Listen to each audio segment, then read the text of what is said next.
T-News. Edição estadual. Apresentação Marely Martins. Olá, bom dia. Começa agora a nossa edição estadual do T-News deste sábado, 21 de julho de 2018. E continuamos cumprindo nosso papel democrático e visando, é claro, colaborar com o nosso país e o estado do Paraná como um todo. Por isso nós seguimos ouvindo todos os pré-candidatos nessa eleição de 2018. E hoje nós vamos conversar com o pré-candidato ao governo do Paraná pelo PT, o Dr. Rosinha. Bom dia, seja muito bem-vindo à Rádio T. Bom dia, obrigado pela oportunidade, é um prazer estar aqui. É claro que são vários os temas que interessam para todo o Paraná e nós vamos falar de alguns deles aqui. Mas eu começo perguntando ao senhor, doutor Rosinha, que já foi vereador, foi deputado estadual, foi também deputado federal, ou seja, tem uma grande experiência na política. E eu pergunto como o senhor encara esse desafio de ser pré-candidato nesse cenário de tanta corrupção e, por conta disso, de descrédito das pessoas em relação aos políticos e aos partidos. Eu acho que é um desafio, não só para mim, mas para todos os pré-candidatos. Porque, realmente, como você falou na pergunta, há um descrédito na política, nos políticos e nos partidos políticos. Então, nesse cenário, que eu tenho dito que é o cenário do não voto, a pessoa diz, não vou votar em ninguém, não voto em partido. É o cenário da revolta, né? É, o cenário da revolta. Então, nesse cenário, eu acho que vai valer mais a verdade e menos a demagogia. Então, os eleitores vão cobrar mais propostas, vão cobrar mais seriedade e creio eu que vão analisar melhor a história de cada um dos candidatos e das candidatas para depois votar. Esses que estão negando, eu convido essas pessoas que negam a política, que querem negar o voto, justamente a fazer uma profunda reflexão e analisar a história de cada um e de cada uma dos candidatos, até porque ele dizer que ele não vai votar não significa que ninguém vai ser eleito. Então, é esse desafio que é meu, mas também é dos eleitores e das eleitoras. O Lula já disse uma vez, você que vive reclamando, dizendo que ninguém presta, por que você não é candidato? E aí, se coloque também para concorrer. E aí, esses que estão dizendo que ninguém presta, se ele não puder ser candidato, então que analise os candidatos e as candidatas. Agora, o que o senhor propõe para o Paraná? Quais são as principais propostas que o senhor destaca para o estado do Paraná? O nosso estado tem... Primeiro, eu tenho feito uma análise assim, você vai fazer uma proposta que ela pode ser global para todo o território e algumas propostas que são tratadas regionalmente. Como o tempo é limitado, eu vou dizer assim, o que é uma proposta que eu entendo como geral para todo o estado?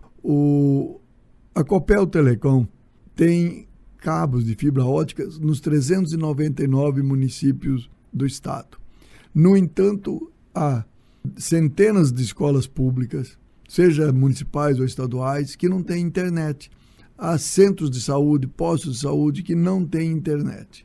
E há municípios que não conseguem se desenvolver até porque não tem internet e não tem boa administração, porque nem a prefeitura tem internet eficiente.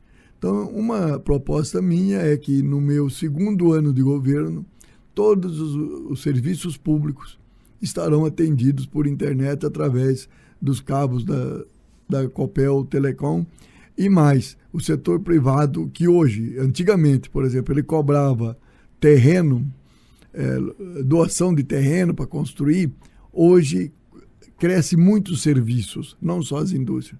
E a exigência é que tenha relação com o mundo. E a internet, às vezes, não tem em todo o estado. Então, é uma coisa global, uma proposta global. Uma segunda, que aí eu falo assim, regionalmente, eu tenho que olhar o Paraná de uma maneira diferente. Os Campos Gerais eu tenho que olhar diferente do que eu vou olhar a região centro, ou que eu vou olhar o norte do Paraná. Aí a minha proposta é construir conselhos de desenvolvimento regional, onde esses conselhos esteja presente os prefeitos e o governo do estado, como poder público, e o setor privado, tanto empresarial como de trabalhadores, para que nós possamos traçar a estratégia própria de desenvolvimento de cada uma das regiões. Exemplo, o Sudoeste é rico em cooperativas, pequenas cooperativas, e rico em agricultura familiar.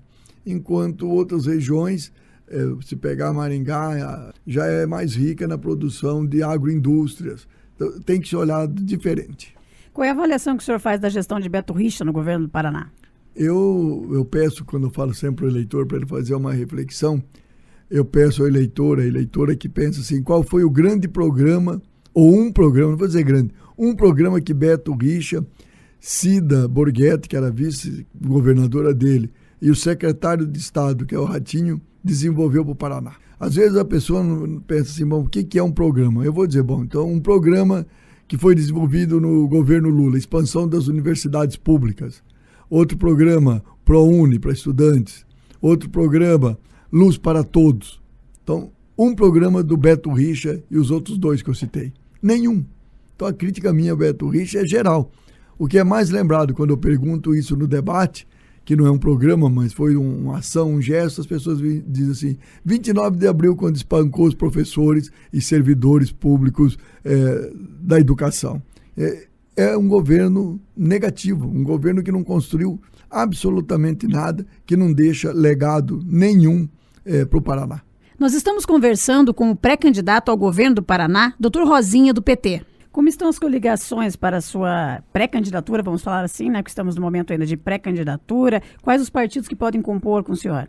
No momento nós estamos debatendo, está bastante avançado, a conversa com o PCdoB, que também vai fazer seus encontros. E é claro, todo partido, para fazer uma conversa mais concreta, no geral, lança pré-candidato e constrói um programa de governo. Depois se coloca no debate os programas de governo construídos e as pré-candidaturas para se avançar para uma aliança ou uma coligação. Mas hoje é o PCdoB. Mas essa candidatura do senhor, ela é definitiva ou existe a possibilidade do PT compor com outro partido, apoiar um outro candidato? O PT lançou por unanimidade o meu nome como pré-candidato. E como diz na própria entrevista, é pré-candidato. E todo pré-candidato pode não ser concretizado. Mas o nosso objetivo é concretizar a nossa candidatura mesmo, até porque a possibilidade de coligação no estado do Paraná, todas elas serão encerradas nas vésperas da inscrição, que é no dia 15 de agosto. Então, até lá teremos debate. Dentro do PT, está formulado o meu nome e aberta a possibilidade, sim, de coligação, mas muito limitada a nossa coligação, que poderia ser, caso viesse a ser candidato a governador, o Roberto Requião.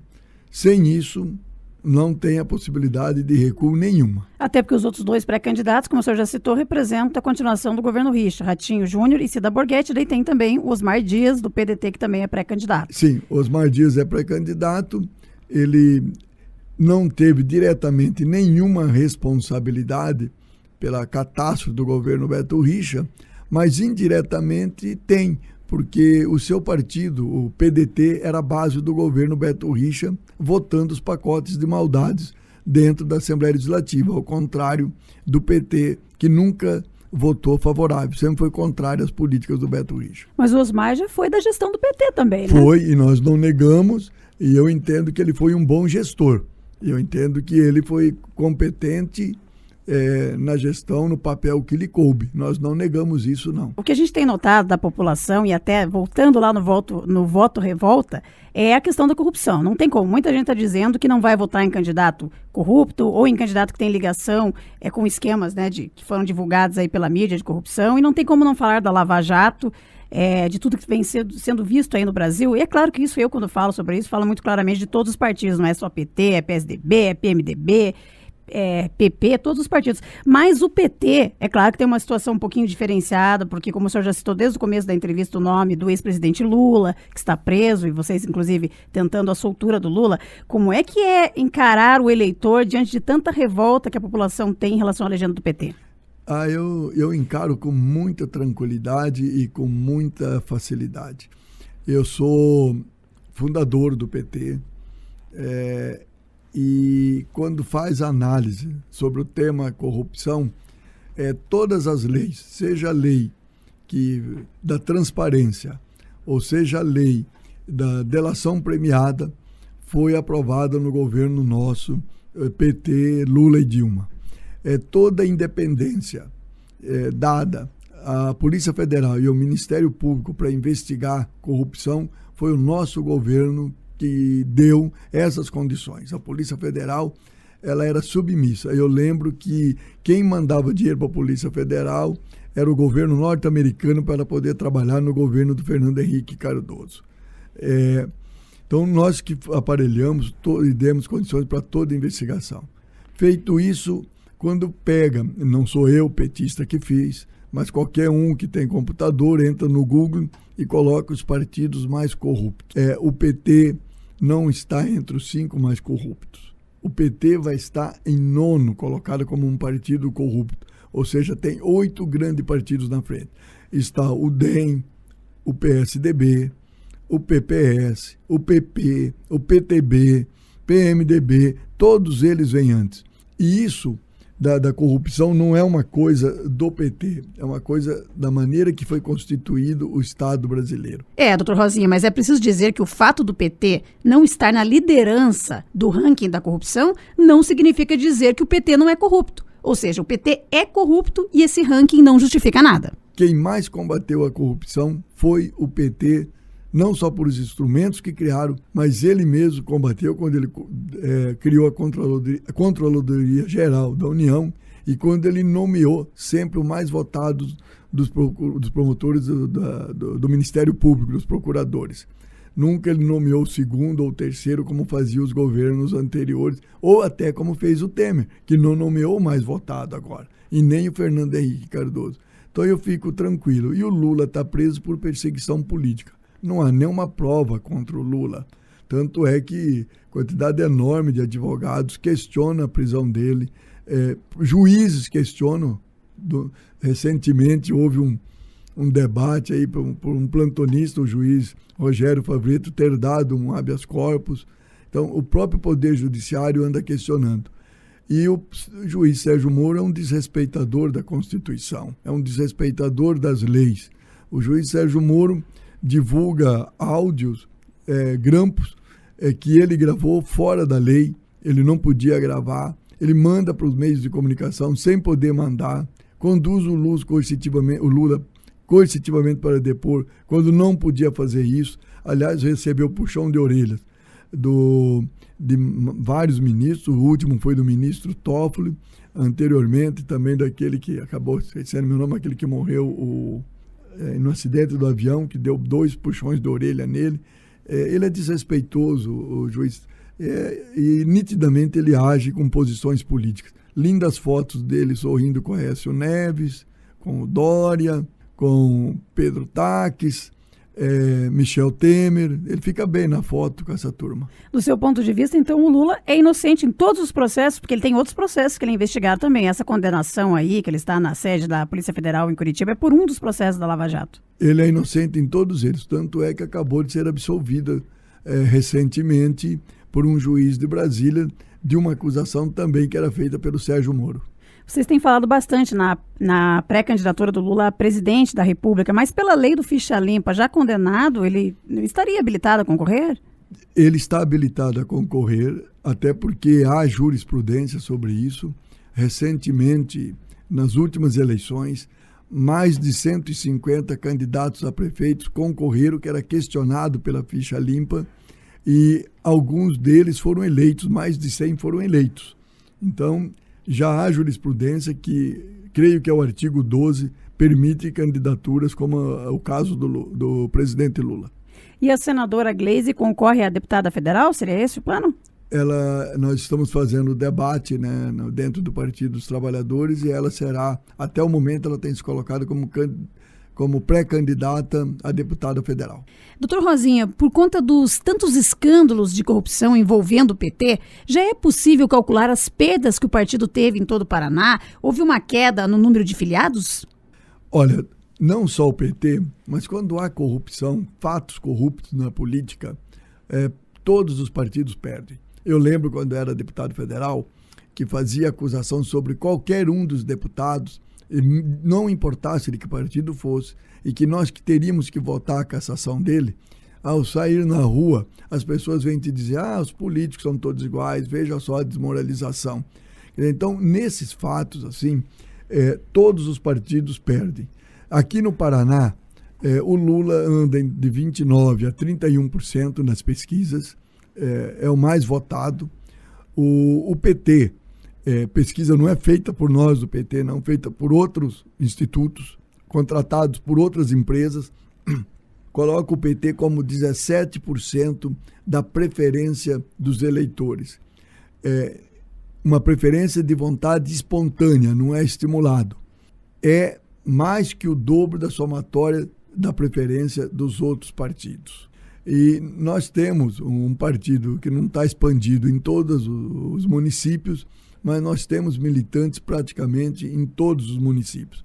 E creio que hoje, quando as pessoas comparam o que foi o governo do PT, Lula e Dilma, e o que tem sido o governo de Michel Temer, apoiado por quase todos os outros partidos, menos o PT, o PSOL e o PCdoB, as pessoas estão vendo que o PT faz muito mais pelo povo brasileiro. As donas de casa e os donos e os que trabalham sabem o quanto é que custa agora um bujão de gás e quanto custava antes. Sabe o quanto custa a água, a luz e o quanto custava antes a gasolina, quando nós éramos governo e agora. E a quantidade de emprego que tinha antes e o tamanho do desemprego que tem agora. Eles sabem que é melhor para o Brasil. Quem diga que quem votou na Dilma votou no Temer também, porque ele era o vice da Dilma. É uma coisa que tem que se analisar, que é o seguinte. Quando termina a ditadura militar no Brasil, os governos são construídos por coalizões. Então não havia maneira de se governar, e não há maneira de se governar no Brasil se você não fizer coalizão de partidos. Então os partidos fazem aliança. Eu espero que isso acabe muito rápido numa boa reforma eleitoral. E nessa coalizão de partidos para governar, ao fazer aliança com o PMDB, quem indicou o candidato a vice não foi o Lula, nem o PT, nem a Dilma. Quem indicou foi o PMDB. O PMDB indicou o Michel Temer e disse o seguinte: ou é ele ou não tem coligação.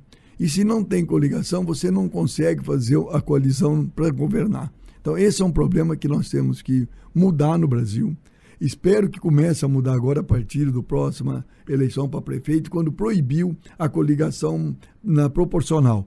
Então já é um primeiro passo. Então quem indicou e elegeu o Michel Temer não fomos nós do PT que votamos na Dilma, e nem os eleitores que votaram na Dilma. Foi o PMDB que indicou o Michel Temer, e o próprio Michel Temer e o próprio PMDB, junto com o DEM, PSDB, PRB e todos aqueles partidos que derrubaram a Dilma. Foram eles que elegeram o Michel Temer, não fomos nós. Nós elegemos a Dilma. E eles, ao tirar a Dilma, elegeram Michel Temer. Não tem como não falar sobre a questão que envolve o financiamento das campanhas. E teve muita polêmica, né, em relação a isso, porque foi proibido aquele financiamento privado, em virtude até da corrupção, mas foi aprovado aquele financiamento público, o tal do fundão eleitoral, que causou muita revolta, até porque é dinheiro público sendo investido aí em campanhas eleitorais. Já começo perguntando para o senhor se o senhor defende esse modelo, e se não tem como fazer campanhas mais baratas, né? Porque a gente nota que, historicamente, as campanhas eleitorais são muito caras.